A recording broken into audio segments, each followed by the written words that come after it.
नबी पाक सल्लल्लाहु अलैहि वसल्लम को नबूवत मिलने से पहले खाना काबा को मक्का के सरदारों ने बुतों से भर रखा था। उन्हीं चंद बड़े सरदारों में से एक सरदार जिसका नाम उमैया इब्ने खलफ था, ये उस वक्त का मक्का का सबसे बड़ा सरदार था जो कि बुतों की पूजा किया करता था। उमैया इब्ने खलफ शिर्क व जुल्म की तमाम हदों को पार कर चुका था।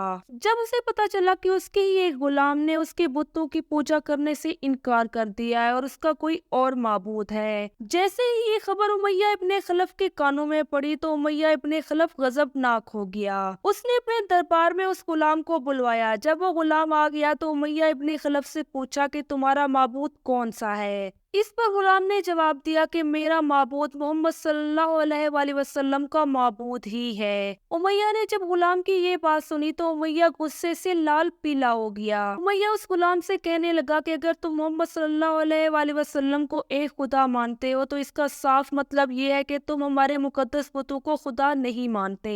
तुम्हारे लिए यही बेहतर है कि तुम राह रास्त पर आ जाओ, वरना तुम्हें इबरतनाक मौत दी जाएगी। उस गुलाम ने उमैया से ये कहा कि मैं अपना दिल मोहम्मद सल्लल्लाहु अलैहि वसल्लम के खुदा के पास रख चुका हूँ। मेरा दिल अब अल्लाह ताला के लिए ही धड़केगा और मेरी ज़बान से सिर्फ अल्लाह ताला की ही इबादत होगी। तुम लोग इन्हीं बुतों को अपने हाथ से बनाते हो और फिर इन्हीं की ही पूजा करते हो। ये काम करना मेरे बस की बात नहीं है। एक गुलाम का ऐसा जवाब सुनकर उमैया गुस्से से पागल हो गया। उमैया गुलाम से कहने लगा कि अब तुम अपनी बेदीनी का मजा चखो। मैं देखता हूँ कि कैसे हजरत मोहम्मद सल्लल्लाहु अलैहि वसल्लम और उसका खुदा तुम्हें मुझसे बचाते हैं। देखते ही देखते उमैया ने उस गुलाम पर जुल्म और सितम के पहाड़ तोड़ डाले। उमैया ने उस गुलाम को तपती रेत के ऊपर लिटा दिया और उसके ऊपर एक पत्थर रख दिया। थोड़ी ही देर बाद उस पत्थर को हटाया गया और फिर से उस गुलाम को मारा गया, यहाँ तक कि उस गुलाम के जिस्म से खून जारी हो गया। लेकिन उस गुलाम के मुंह से सिर्फ एक ही लफ्ज निकलता था, अहद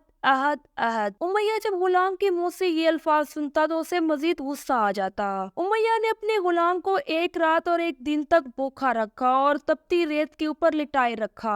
जब उमैया थक हार गया तो उसने मोहल्ले के बदमाश लड़कों को बुलाया और उमैया ने उन लोगों से कहा कि तुम तब तक इसे मारते रहो जब तक कि ये हमारे बुतों की दोबारा से पूजा करना शुरू न कर दे और मोहम्मद सल्लल्लाहु अलैहि वसल्लम के खुदा को एक मानने से इनकार न कर दे। मोहल्ले के बदमाश लड़कों ने उमैया की खुशनुदी हासिल करने के लिए उस गुलाम के ऊपर जुल्म और सितम के पहाड़ तोड़े। उस गुलाम को लोहे की चादरें पहनाई जाती और तपती रेत पर नंगे पांव ठहराया जाता, लेकिन फिर भी उस गुलाम ने हार न मानी और अपनी ज़बान पर डटा रहा। ये गुलाम जो कि जुल्म और सितम को बर्दाश्त कर रहे थे और हजरत मोहम्मद सल्लल्लाहु अलैहि वसल्लम के खुदा को अपना खुदा मान रहे थे, ये गुलाम हजरत बिलाल हबशी रजी अल्लाह अन्हु थे। एक दिन हजरत अबू बकर सिद्दीक रजी अल्लाह अन्हु का वहाँ से गुजर हुआ। जब हजरत अबू बकर सिद्दीक रजी अल्लाह अन्हु ने उमैया के हजरत बिलाल हबशी के ऊपर जुल्म और सितम को देखा, हजरत अबू बकर सिद्दीक ने उमैया से मुखातिब होकर फरमाया,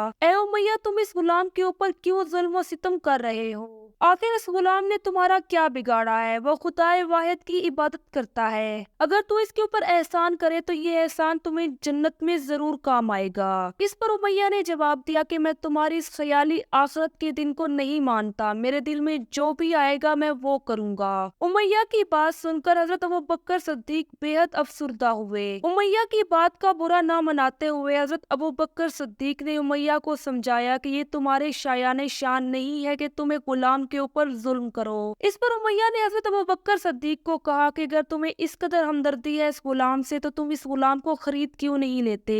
उमैया का ये कहना ही था कि हजरत अबू बकर सिद्दीक तैयार हो गए और कहने लगे कि तुम दाम लगाओ, मैं इस गुलाम को खरीदने के लिए तैयार हूँ। इस पर उमैया ने कहा कि मुझे तुम्हारा वो गुलाम चाहिए जिसका नाम रुस्तम है। तो हजरत अबू बकर सिद्दीक ने फौरन ही हामी भर ली। हजरत अबू बकर सिद्दीक का ये जवाब सुनते ही उमैया को शर्मिंदगी हुई, क्योंकि रुस्तम हजरत अबू बकर सिद्दीक का सबसे काबिल गुलाम था। फिर उमैया ने मजीद 40 रुपया चांदी की भी फरमाइश कर दी तो अबू बकर सिद्दीक रजी अल्लाह अन्हु ने वो फरमाइश भी उमैया की पूरी कर दी। आपने हजरत बिलाल हबशी को अपने साथ लिया और सीधा दरबार रिसालत पहुँच गए और वहाँ जाकर नबी पाक सल्लल्लाहु अलैहि वसल्लम को सारा माजरा बताया। जब हजरत अबू बकर सिद्दीक ने सारा माजरा बता दिया तो नबी नबी पाक सल्लल्लाहु अलैहि वसल्लम हजरत अबू बकर सिद्दीक से फरमाने लगे कि ए अबू बकर सिद्दीक मुझे भी इस कार खैर में हिस्सा डालने की इजाजत दें। तो हजरत अबू बकर सिद्दीक ने फरमाया कि ए मेरे प्यारे नबी, मैंने इस गुलाम को आजाद कर दिया है। जब नबी पाक सल्लल्लाहु अलैहि वसल्लम ने हजरत अबू बकर सिद्दीक के ये अल्फाज सुने तो उनकी जबान से हजरत अबू बकर सिद्दीक के लिए दुआएं निकली।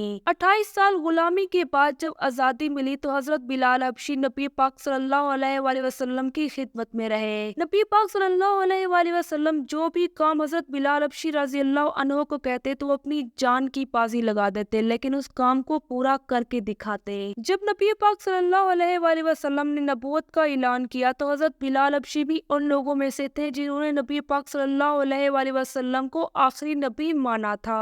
हजरत बिलाल हबशी नबी पाक सल्लल्लाहु अलैहि वसल्लम के साथ गज़वा बदर से लेकर गज़वा तबूक के अंदर भी शामिल रहे, लेकिन इस्लाम के लिए हजरत बिलाल हबशी की सबसे बड़ी खिदमत और सबसे बड़ी सआदत इस्लाम का पहला मुअज्जिन होना थी। हिजरत के बाद जब मस्जिद नबवी की तामीर मुकम्मल हुई तो नबी पाक सल्लल्लाहु अलैहि वसल्लम ने हजरत बिलाल हबशी को अजान देने का जिम्मा दिया था।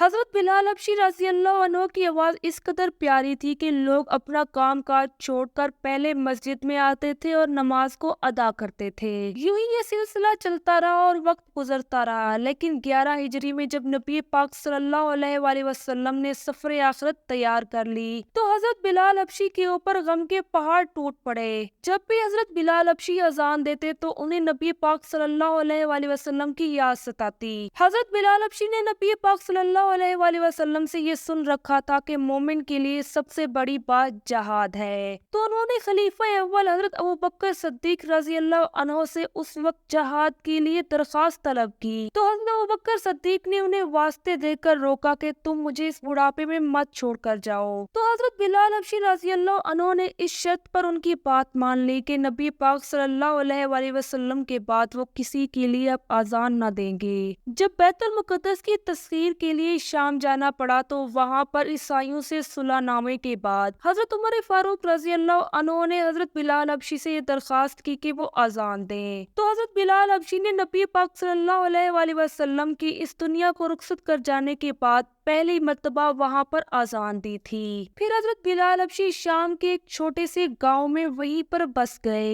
एक दिन रात को सोए थे कि अचानक ख्वाब में नबी पाक सल्लल्लाहु अलैहि वसल्लम की जियारत हुई, जिसमें नबी पाक सल्लल्लाहु अलैहि वसल्लम ने हजरत बिलाल हबशी से मुखातिब होकर फरमाया, ए बिलाल, क्या अभी वक्त नहीं आया कि तुम हमारी जियारत को आओ? जैसे ही इस ख्वाब से हजरत बिलाल हबशी बेदार हुए तो वो फौरन ही मदीने की जानिब रवा दवा होकर चल पड़े।